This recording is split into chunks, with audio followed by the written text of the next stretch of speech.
We've arrived in that sweet and fleeting liminal space between winter and spring. The weight of winter now feels grounding and nourishing, and there is space blooming in between the density of it all. I hope we don't fail to see. It makes the heaviness a little lighter, Beauty of being free. and more collected in the soles of my feet, Don't forget what you love the most. acting as an anchor as I let my heart take flight towards the sun. So we have to give it one more try before the idiots are taking over. They're caught up in the race. It's not quite here yet, but the possibilities feel palpable. Joy and curiosity feel imminent. A blend of newness and wonder beginning to flutter out from the center of my heart.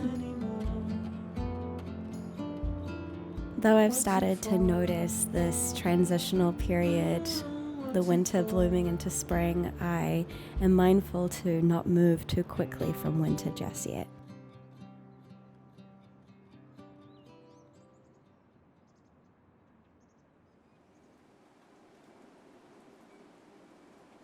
Her inward pull still tugs me into softness and rest, and into the deep introspection that this season offers up.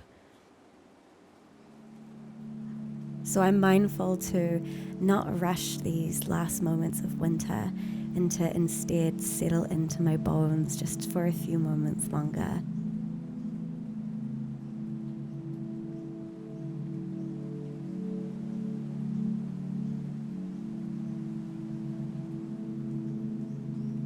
To spend my early mornings wrapped up in bed, reading my cozy books and snuggling my dog a little bit tighter.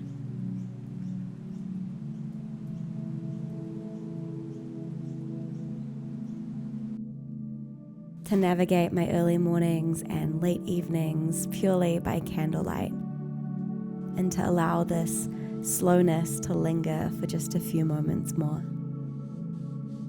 A theme that has been reappearing for me lots over the last few weeks has been the art of surrender, to allow life to come all the way in, even in the moments where we want to skip ahead or to resist and push away experiences that are wanting to be felt and seen and experienced by us. Even in the moments of density, of tension, of gripping, of sharper edges, is a offering from life, of life to us, to deeply immerse ourselves in the experience of what is wanting to unfold. And who am I to get in the way of how life wants to express itself to me? Who am I to say that only experiences of joy and love and openness and expansion are worthy of being felt? The last 6 or so months of my life have been some of the most abrasive and challenging, but I've also come to this deep realization as I have softened more into surrender and opening rather than a pushing away of these experiences. They've given me so much more depth and so much more grounding.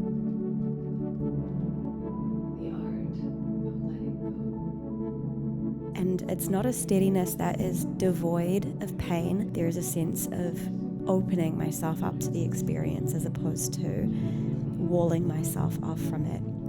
And just this perspective shift in and of itself has felt like such a welcoming relief. Some days we move more like the current of a river, and others we are the rocks at the bottom that create the dam. Really come as you are to your own home and rest.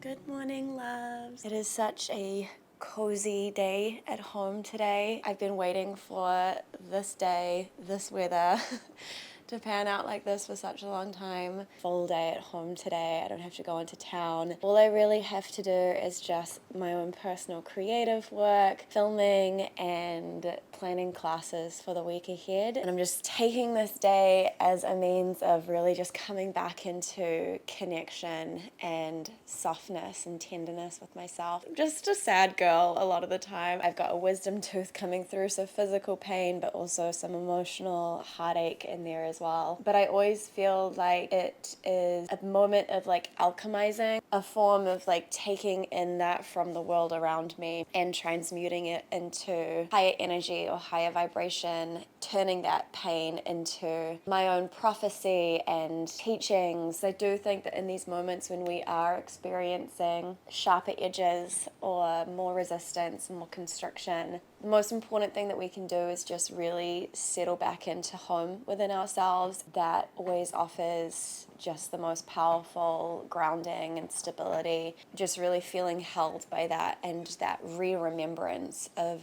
self and the fullness of everything and the fullness and wholeness of you. I think it's just really important, especially when we're going through those times of constriction, of pain and of forgetting and forgetfulness.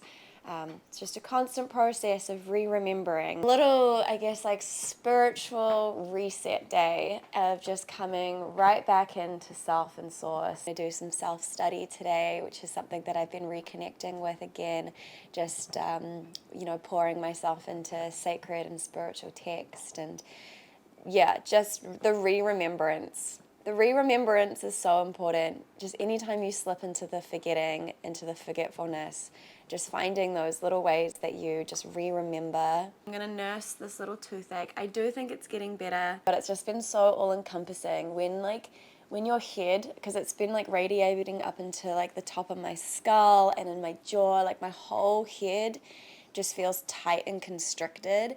And I feel like especially when you have pain in general is just like such an inebriator because it's just so all-encompassing to this area, and your face is really that area where it's like your eyes, your nose, your ears, your mouth, like a lot of your sensory experience is coming through from up here. So when this is in pain, I honestly feel like it's like creating this like veil over my entire sensory experience that is just like kind of subtly infused with this feeling of pain, and it's just been a wild ride. So I'm on a bit of painkillers. I'm trying to just nurse it, drinking lots of licorice tea with like star anise and clove just to try and ease the tenderness of it a little bit. I think I'm gonna sit down and just plan my classes and get that all done so that we can really just like flow through this day.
of some self-study. I'm currently reading The Recognition Sutras by Christopher Wallace. I got this book so long ago and I've only just finally started to actually make my way through it. I got asked recently to share a couple of, I guess, like sacred text books that I've been really loving. I think last time I kind of talked about this. I was in the process of making my way through Awakening Shakti. This book has been so beautiful and so profound. I actually haven't finished it yet. It's a workbook as well, so you're kind of moving through the practices and integrating as you go and sitting with the goddesses.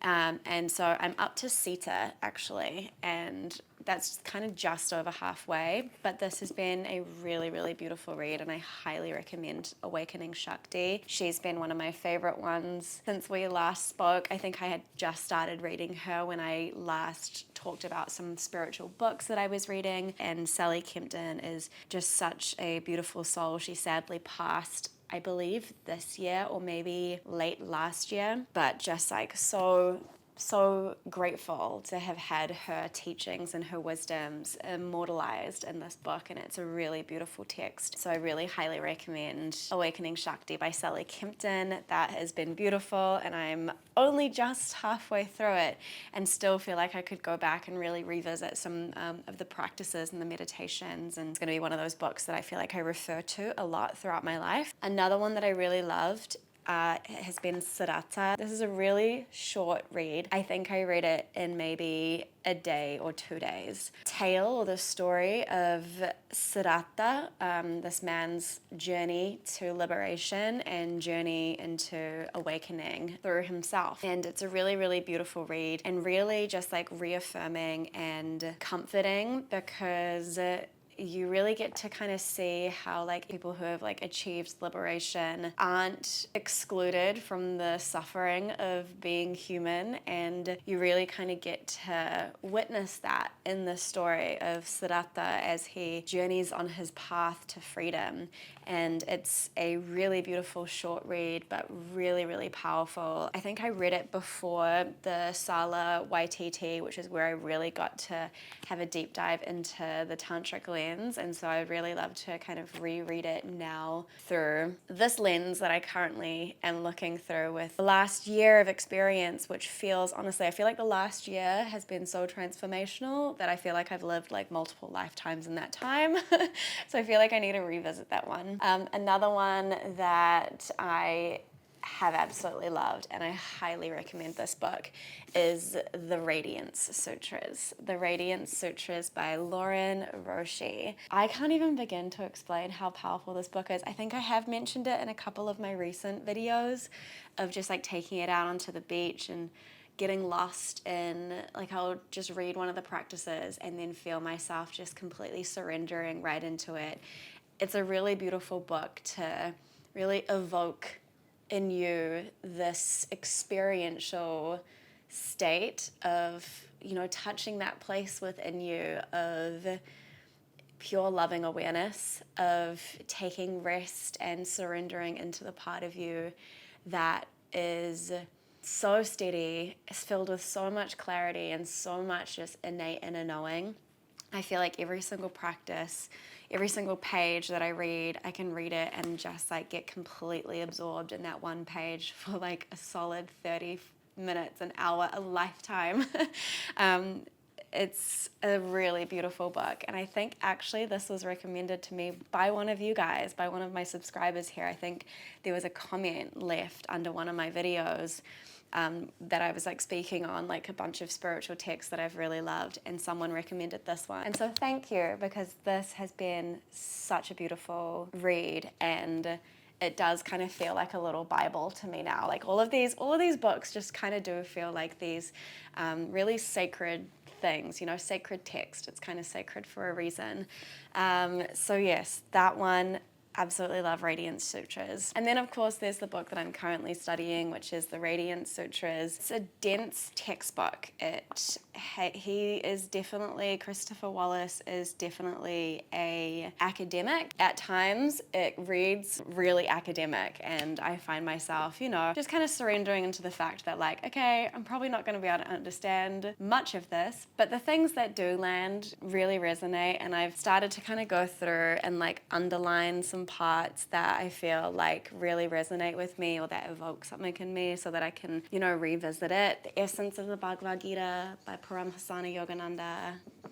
I love this book with my entire heart. This was like a really profound read for me. It evoked a lot of openings in my heart, and I'm just like, I love that book to death. So I think my faves from at the moment, Essence of Bhagavad Gita, she's always going to be in there. Radiant Sutras, I adore her and everything she says.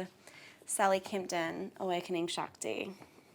Mother, her man Hesse Siddhartha, really just like comforting and reassuring to the human experience. So those are some books that I've really, really loved. And if you have any, then please leave them in the comments, because I always love adding more to the list, and I feel like I'm kind of re-entering back into my spiritual study era again, because we've been reading fiction for the last year, which has been also really, really lovely, but I do really love engaging in sacred text and study in this way. How cute is this? Just like a calcifer from Howl's Moving Castle fireplace for like 2 hours or something. I love it.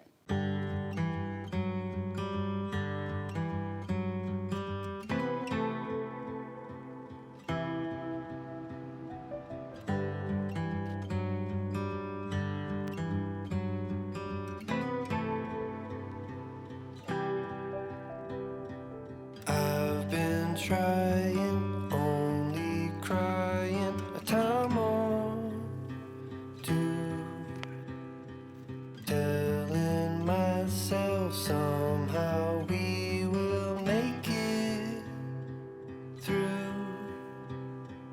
I believe you and me, we're gonna be fine. You've been saying